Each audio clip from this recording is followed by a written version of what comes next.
Oi, gente! Mais um domingo que podemos estar unidos em espírito para adorar o nosso Deus. Que você possa cantar essa canção conosco, crendo de que Deus tem o melhor para a tua vida. Siga com fé, siga com confiança, porque Ele sabe o que faz.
Olá, meus amados.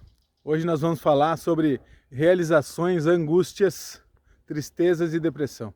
Eu estou aqui em Tomar, Portugal, em frente ao aqueduto construído em 1593.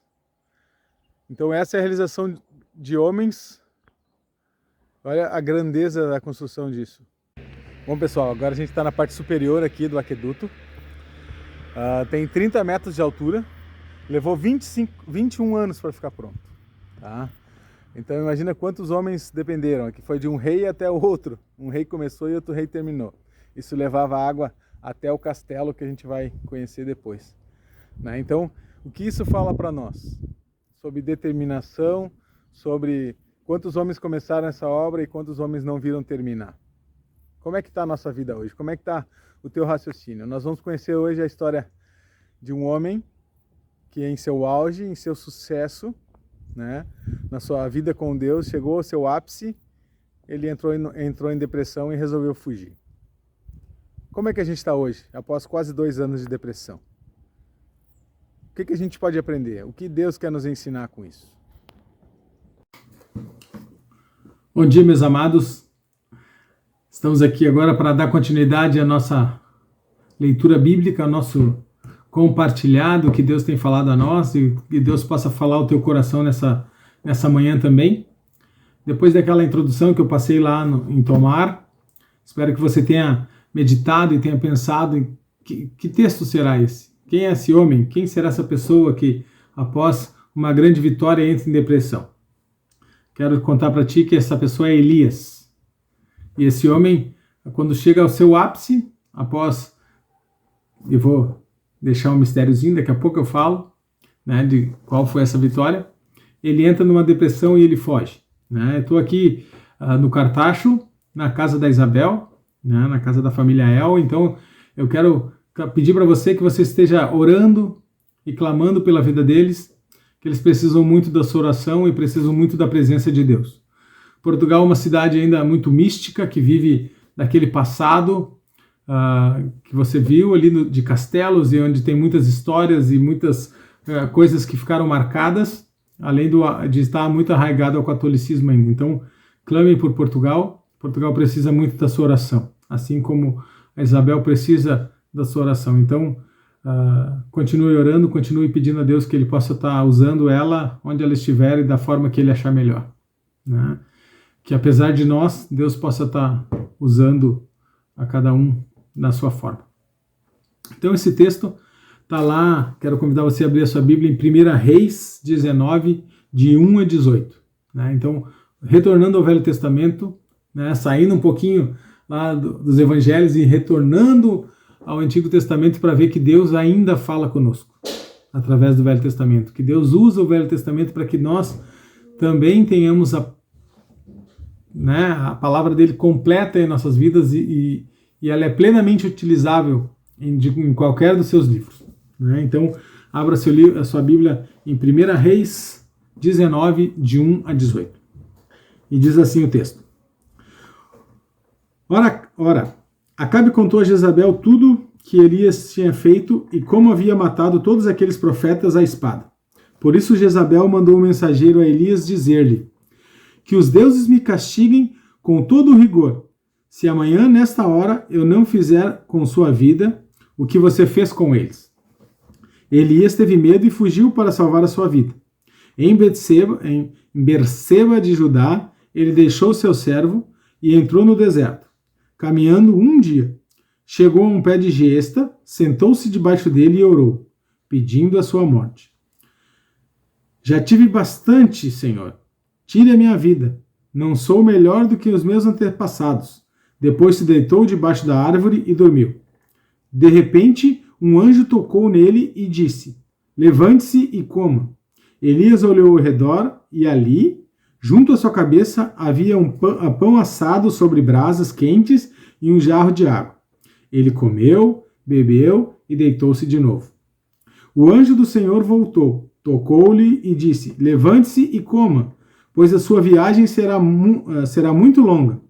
Então ele se levantou, comeu e bebeu. Fortalecido com aquela comida, viajou 40 dias e 40 noites, até chegar a Horebe, o monte de Deus. Ali entrou numa caverna e passou a noite. E a palavra do Senhor veio a ele: o que você está fazendo aqui, Elias? Ele respondeu: tenho sido muito zeloso pelo Senhor, o Deus dos exércitos. Os israelitas rejeitaram a sua aliança, quebraram os teus altares e mataram os seus profetas à espada. Sou o único que sobrou, e agora também estão procurando matar-me. O Senhor lhe disse: saia e fique no monte, na presença do Senhor, pois o Senhor vai passar. Então veio um vento fortíssimo, e as rochas retornando. Então veio um vento fortíssimo, que separou os montes e esmigalhou as rochas diante do Senhor. Mas o Senhor não estava no vento, pois depois do vento veio um terremoto. Mas o Senhor não estava no terremoto. Depois do terremoto houve um fogo, mas o Senhor não estava nele. Depois do fogo houve um murmúrio, uma brisa suave. Então Elias ouviu e puxou a capa para cobrir o rosto, saiu e ficou na entrada da caverna. E uma voz lhe perguntou: o que você está fazendo aqui, Elias? Ele respondeu: tenho sido zeloso pelo Senhor. Tenho sido muito zeloso pelo Senhor, o Deus dos exércitos. Os israelitas rejeitaram a tua palavra, quebraram os teus altares e mataram os teus profetas à espada. Sou o único que sobrou, e agora estão procurando matar-me. O Senhor lhe disse: volte pelo caminho de onde veio, e vá para o deserto de Damasco. Chegando ali, unja Azael, como rei da Síria, unja também Jeú, filho de Ninsi, como rei de Israel, unja Eliseu, filho de Safate, e Abel-Meolá, para suceder você como profeta.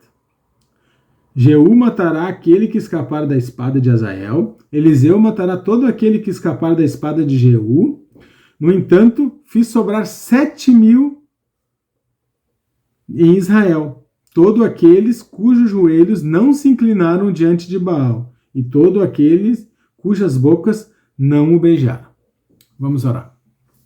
Senhor Deus, muito obrigado pela tua palavra que é viva, que é completa, que é plena.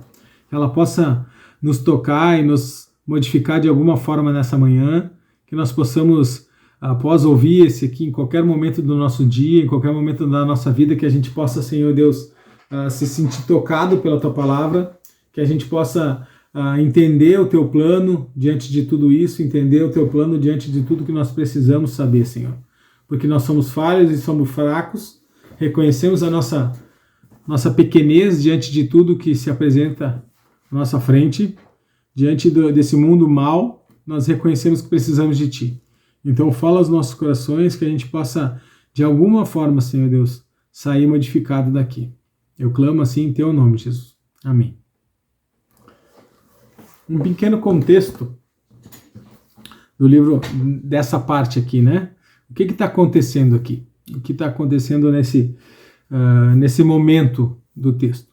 Eu sempre vou voltar e vou desafiar você a ler os capítulos anteriores, a ler os capítulos posteriores do que a gente fala, para entender o contexto, para entender o momento do que aquilo estava acontecendo. Né? Não se pegar somente nesses 18 versículos que a gente leu, e sim no que aconteceu anteriormente. Então, um pequeno apanhado. Né? O livro de Reis, ele vai se passar após a morte de Salomão. Salomão morre, né? A gente lembra que Israel não tinha reis, lá em Crônicas, né? Israel não tinha um rei, aí eles escolhem Saul, depois vem Davi, depois vem Salomão.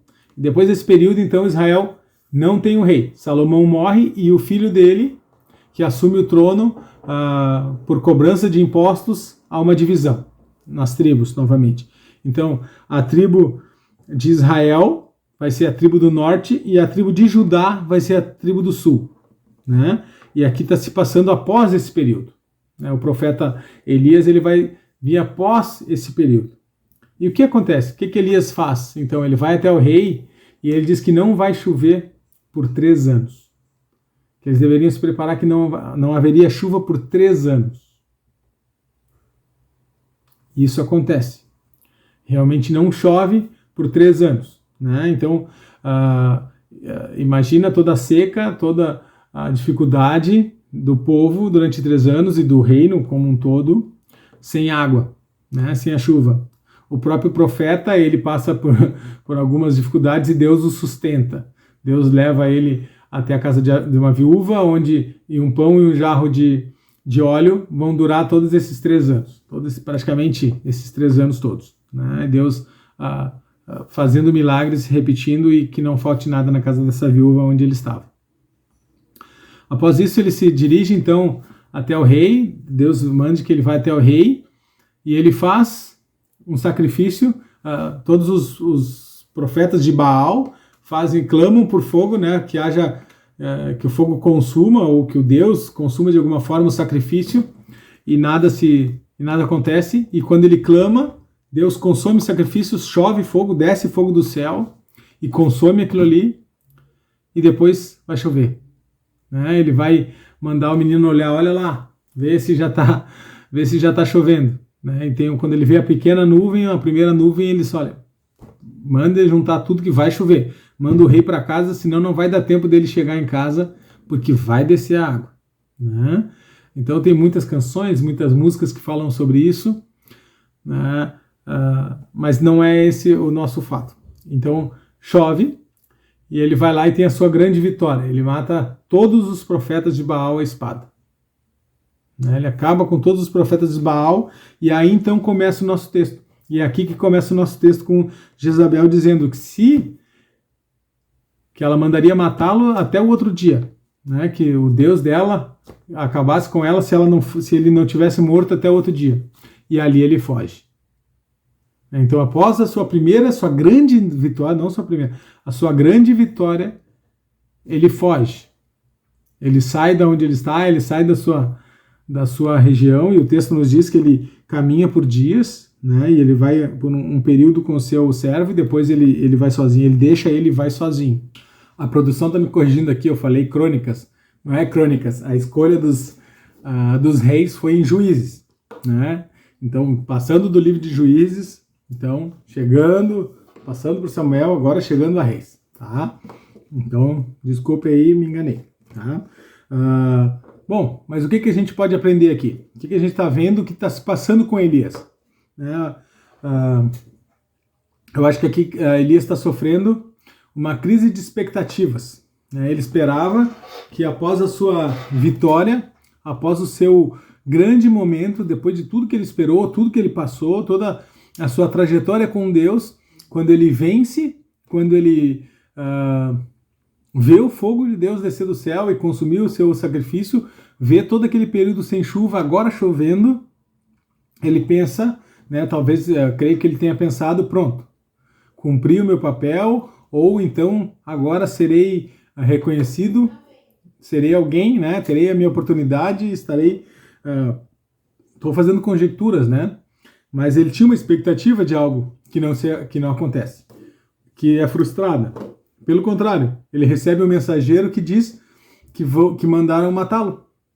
Ao invés do rei se render e dizer, olha, realmente, ou a Jezabel se render e dizer, realmente o teu Deus é muito mais poderoso que os nossos deuses, ele recebe uma mensagem dizendo, olha, se até amanhã de manhã tu não tiver morrido, se eu não tiver feito contigo a mesma coisa, que Deus me mate, né?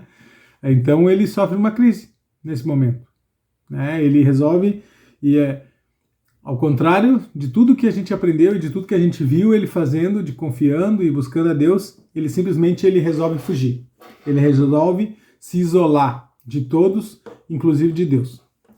E um reflexo desse isolamento dele de Deus é quando Deus pergunta para ele lá na caverna, o que você está fazendo aqui, Elias?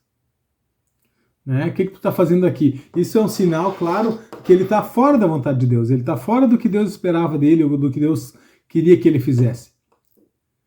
Né? O que você está fazendo aqui? E Deus pode estar te perguntando nesse momento, o que tu está fazendo aí onde tu está? Ele me pergunta para mim, o que tu está fazendo aí em Portugal? O que tu está fazendo lá em Picada Café, onde tu mora? Né? Se ele me perguntar isso, é porque eu estou fora da vontade dele. Na realidade, eu tenho que Deus dizer assim, ó, muito bem, continua fazendo isso aí, que é isso que eu espero de ti. Ou dizer, agora tu faz isso e que eu possa ouvi-lo sempre, que eu possa sempre entender a vontade de Deus. Então, a gente tem vários pontos, né, que a gente poderia tirar desse texto, que a gente poderia trabalhar em cima disso, que a gente poderia fazer conjecturas, mas o que Deus fala para ti nesse momento? O que tu está fazendo onde tu está? Né? Eu achei muito engraçado quando eu mandei para o Marcos a sinopse, eu perguntei, o que tu está fazendo aqui? Era o título do texto, e ele, o que tu está fazendo? E ele respondeu, nesse momento fazendo tal coisa, né? Eu estou trabalhando. Mas essa é uma pergunta que a gente tem que se fazer, o que você está fazendo aí? O que você está fazendo nesse momento?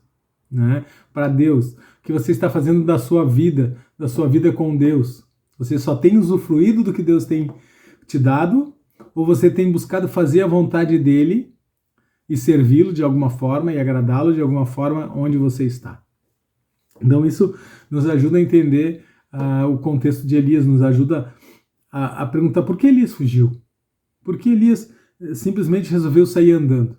Né? E é importante a gente perceber que Deus mesmo, ele tentando fugir da vontade dele, tentando sair dali, Deus está suprindo. Né? O anjo vem e dá alimento a ele, ele come e dorme de novo, e o anjo vem e acorda novamente, e ele come, e aí sim ele caminha por 40 dias e 40 noites. Que pão forte! Né? Que alimento forte! Manteve esse homem por 40 dias e 40 noites, né? Pão e água. Né? E Deus tem feito isso com a gente. Deus tem suprido, durante todo esse período de pandemia, Deus nos supriu. Deus nos manteve perto dele, Deus deu o que a gente necessitava, muito mais do que isso. Que a gente possa reconhecer que mesmo nesse período, quase 2 anos de pandemia, que Deus supriu. Mesmo que a gente murmurando, mesmo a gente reclamando, mesmo a gente tendo as nossas expectativas frustradas, assim como Elias, Deus nos supriu. E é o momento da gente ouvir o que Deus quer de nós. Para onde eu devo ir agora? Né? E esse texto também tem uma passagem, essa parte muito interessante, quando Deus diz para ele, vai para a caverna, vai, sai daí onde tu estás, vai para a boca da caverna que Deus vai passar, vai para a entrada do monte que Deus vai passar. E vem um vento tão forte que racha as pedras, que destrói tudo, e Deus não está nele. Depois vem um terremoto e Deus não está nele. Vem fogo e Deus não está nele. E Deus está numa brisa. Deus está no murmúrio de um vento suave. Né? É interessante como Deus se revela, como Deus se mostra. E como Elias sabia que Deus estava ali. Porque quando ele ouviu o murmúrio, ele cobriu o seu rosto, porque ninguém pode ver a Deus. Né? Cobriu o seu rosto e foi, então, para fora da caverna ouvir o que Deus tinha para ele. E aqui, o que deixa claro para a gente, no texto, o que Elias estava pensando uma coisa, que Elias tinha claro quem ele era e o que ele achava que ele era e o que estava acontecendo, porque várias vezes ele repete. Né? Deus pergunta para ele o que está fazendo aqui, ele responde, tenho sido muito zeloso pelo Senhor, Deus dos exércitos. Os israelitas rejeitaram a tua aliança, quebraram os teus altares, mataram os teus profetas à espada, sou o único que sobrou e agora também estão tentando matá-lo. E ele fala, então, não, eu sou muito zeloso, eu fiz tudo o que tu me pediu e agora eu sou o único.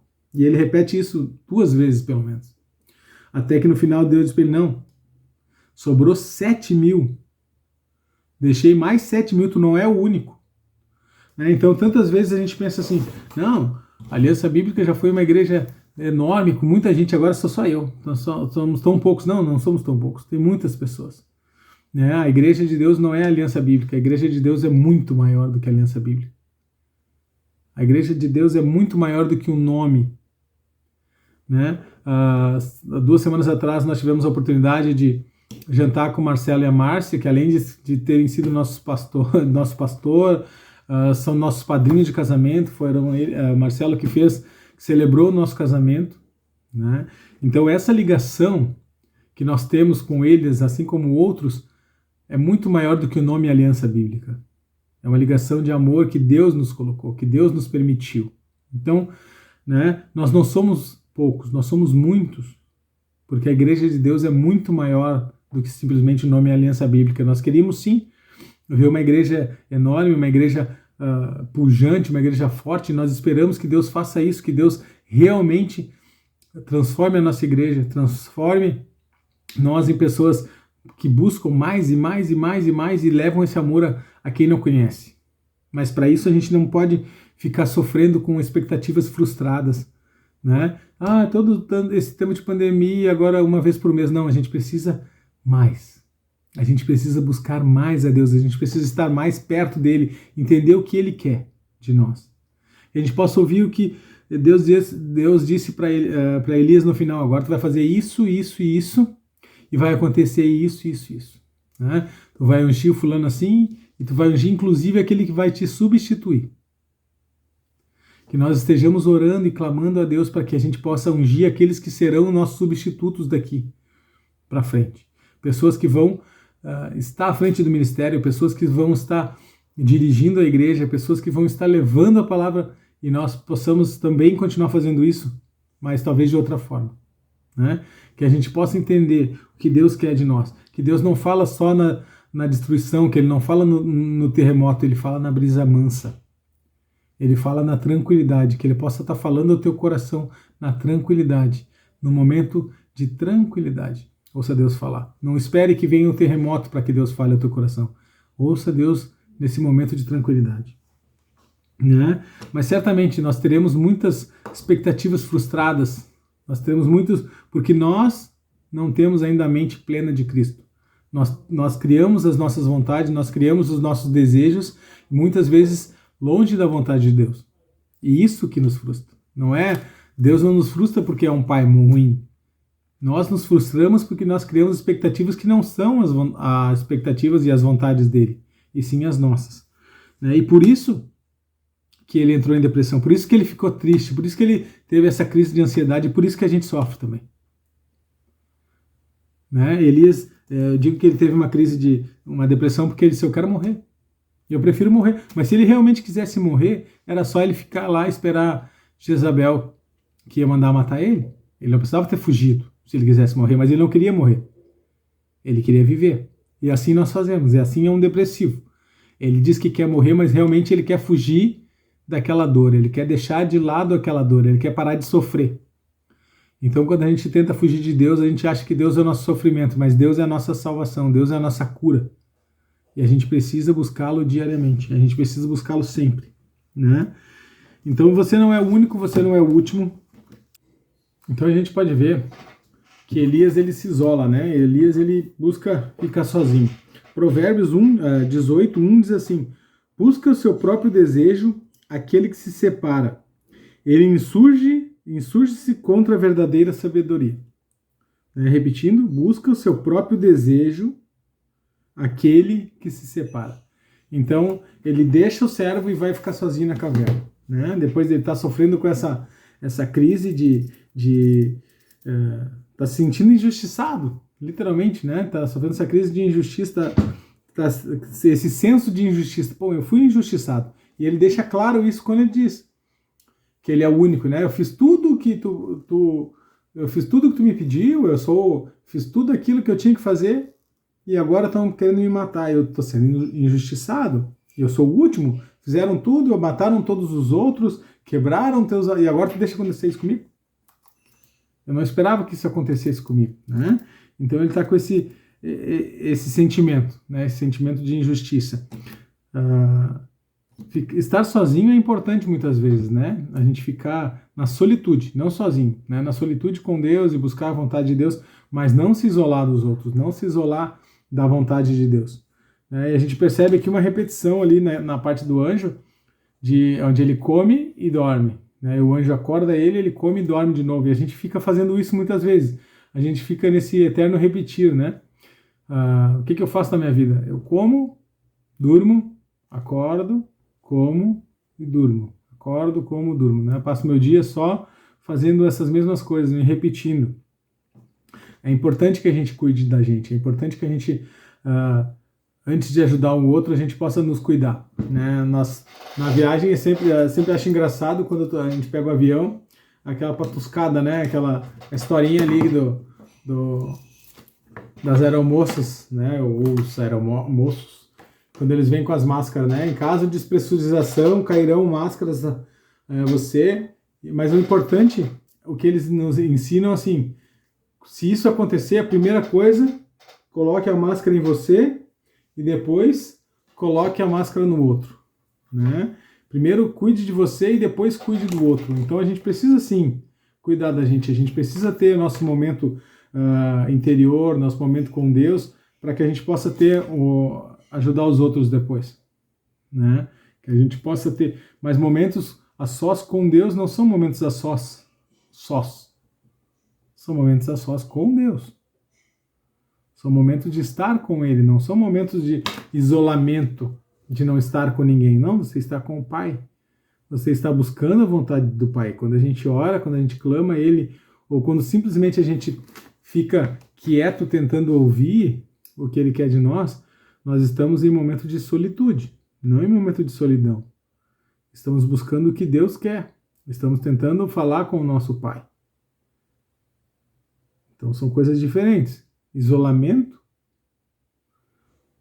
total não é vontade de Deus. Vontade de Deus, sim, que você dedique o seu momento de hora silenciosa, o seu momento de devocional, chame como você quiser, né? de estar no meu quarto, de estar aonde você puder, aonde você conseguir, o período que você conseguir ficar a sós com Deus, mas ele é necessário. Esse tempo ele é necessário, para que a gente não fique frustrado quando a nossa vontade não for a mesma vontade do Pai, né? Então, se você se sente deprimido, se você se sente fraco, busque ajuda, busque auxílio. Se você está se sentindo injustiçado, diga para Deus, diga para outras pessoas, olha, eu acho que é isso, ouça outras pessoas. Não se isole, não fique sozinho. Busque a Deus em primeiro lugar. Ouça, né? Não espere que passe o vendaval que vai rachar tudo. Não espere o terremoto ou o fogo. Ouça a brisa suave de Deus na sua vida. E se você está num momento assim, né, nesses de depressão, de desânimo, se mesmo um profeta, mesmo um homem que viu todas as coisas acontecerem, né, diz que não ia chover e não choveu por 3 anos, clamou a Deus e desceu o fogo do céu. Se esse homem ele fica deprimido, se esse homem ele fica desanimado, quem somos nós? Se um homem que tem uma vida tão plena com Deus, tão próxima a Deus, ele se sentiu assim, imagina nós. Que estamos tão longe muitas vezes, né? Que não temos uma vida tão plena com Deus. Se você tem uma vida plena com Deus, glória a Deus. Glória a Deus por isso. Que bom. Se você nunca se sentiu desanimado, que bom. Busque a Deus e ajude os teus irmãos. Seja apoio do teu irmão. Mas se nesse momento você está desanimado, se você está sem saber o que Deus quer de você, saiba que Deus fala com você na brisa, que Deus fala com você na calmaria, não só na loucura do seu dia a dia, não só Deus não vai falar com você no transtorno do seu dia a dia, Deus vai falar com você na calmaria do seu quarto, quando você parar tudo e você ouvir o sussurrar de Deus. Não espere que Deus venha falar com você na muvuca, que Deus venha falar com você na loucura. Deus vai falar com você na tranquilidade. Então busque a Deus, acalme o seu coração, deixa Deus falar para você o que Ele tem para falar. Mesmo que isso não seja o que você espera, mesmo que isso não seja aquilo que você tanto sonhava. Cada vez que eu vejo, nós fomos semana passada na apresentação do Grupo M em Novo Hamburgo, né, na Unidos, eu ficava lembrando, nossa, como eu queria, quando eu era mais jovem, como eu queria ir para um lugar assim, como eu queria passar um ano cantando, como eu queria fazer seminário, como eu queria fazer tantas coisas, como eu queria ter sido missionário. E Deus fala comigo, não, tu pode ser missionário, tu pode cantar, tu pode fazer onde tu tá. Se um dia eu quiser que tu vá, eu vou te falar. Mas ainda não estou te falando isso.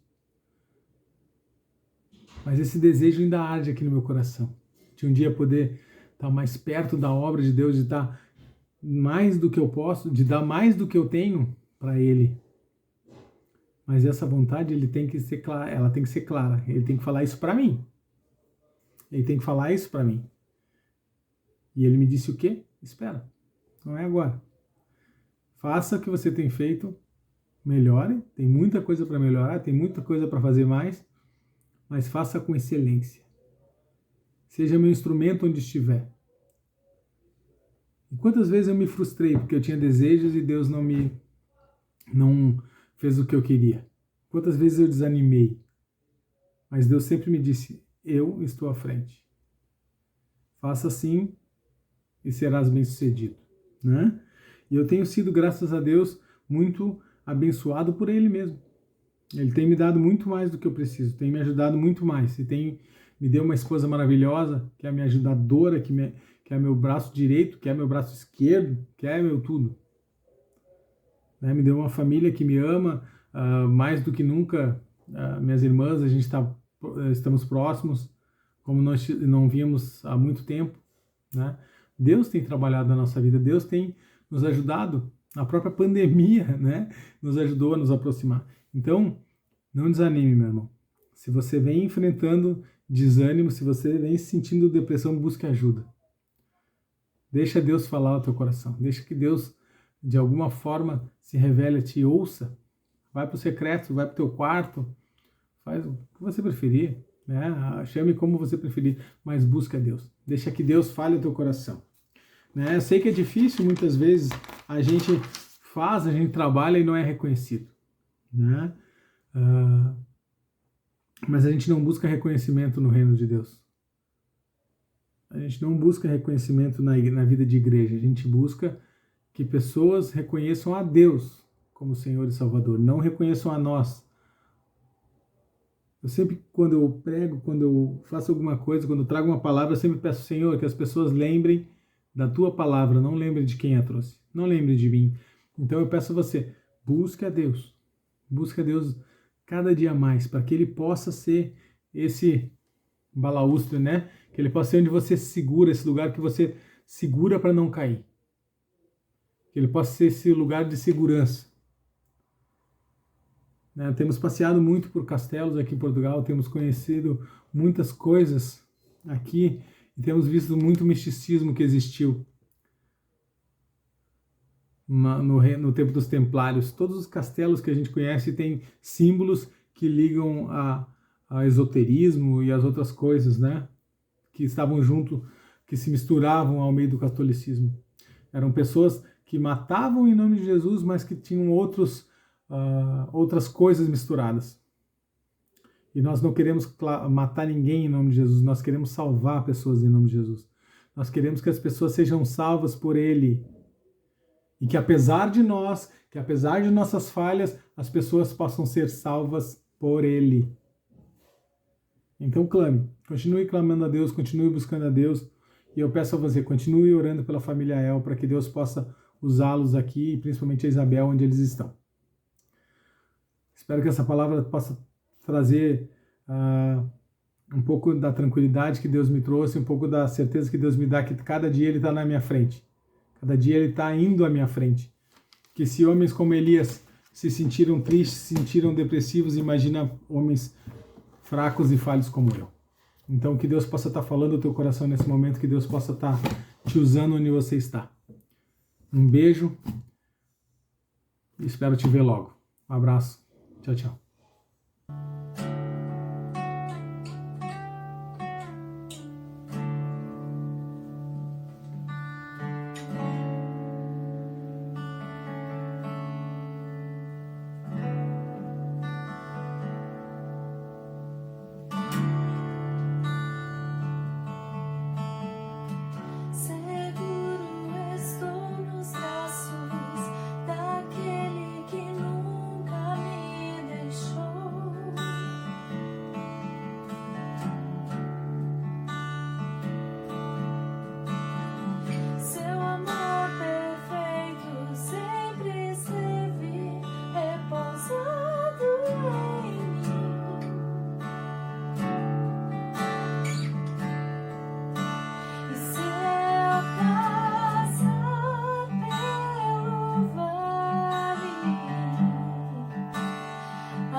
Em teus braços